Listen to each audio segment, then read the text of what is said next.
өдөр орой мэдээг та бүхэндээ хүргэе. Өнөөдөр хэдүүлээ гадаадд суралцахад хизээ материалаа бүрдүүлэх буюу илүү цаг хугацаан дээр тулгуурлаж ярилццгаая. Зя. Манай компани дээр ирдэг хамгийн түгээмэл асуулт юу вэ гэхээр дедлайн буюу хамгийн материал эцсийн хугацаа хизээ вэ гэдэг асуулт байдаг.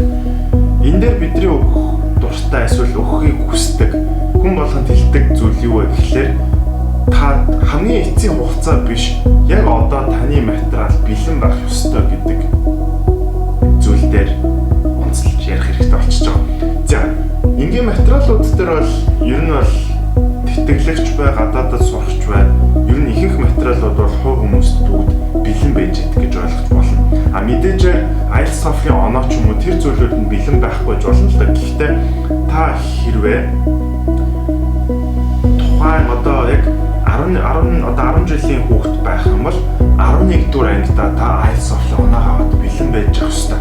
Яагаад гэвэл хэвээ та засгийн газрын тэтгэлгүүд рүү материалаа өгч байгаа бол засгийн газрын тэтгэлийн материалууд ихэвчлэн 11 сараас эхлээд 1 сар дуусдаг.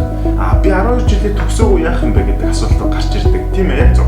12 жилийн төгсөөгүй байсан ч гэсэн 5-6 дугаар сард төгсөөд араасаа материал явуулах бүрэн боломжтой байдаг. Хамгийн ихний таны хийх ёстой алхам зүйл юу вэ гэхээр яг одооноос бэлдэж эхлэх ёстой гэдэг.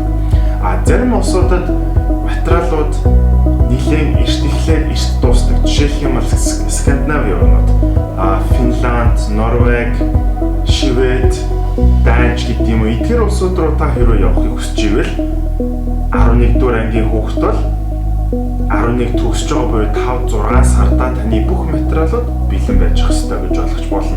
Хэрвээ та дахиад хэлэхэд тэтгэлэг рүү материалаа өгмөр байвал таны IELTS TOEFL-ийн оноо 9-өөс 10 сар гэхэд бэлэн байж ах ёстой.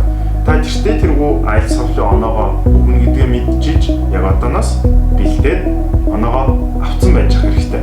Ихэнх хүмүүсийн гаргадаг хамгийн том алдаа юу вэ гэхээр тэтгэлгээ судлаад ойлгоод би одоо л бэлдэж эхлэх ёстой мэн буюу 11 сар зарлахад IELTS TOEFL-таа бэлдэж эхэлдэг.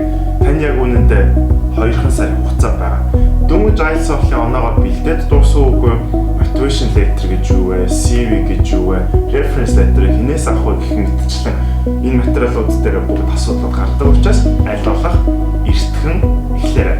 Та бүхэнд амжилт хүсье.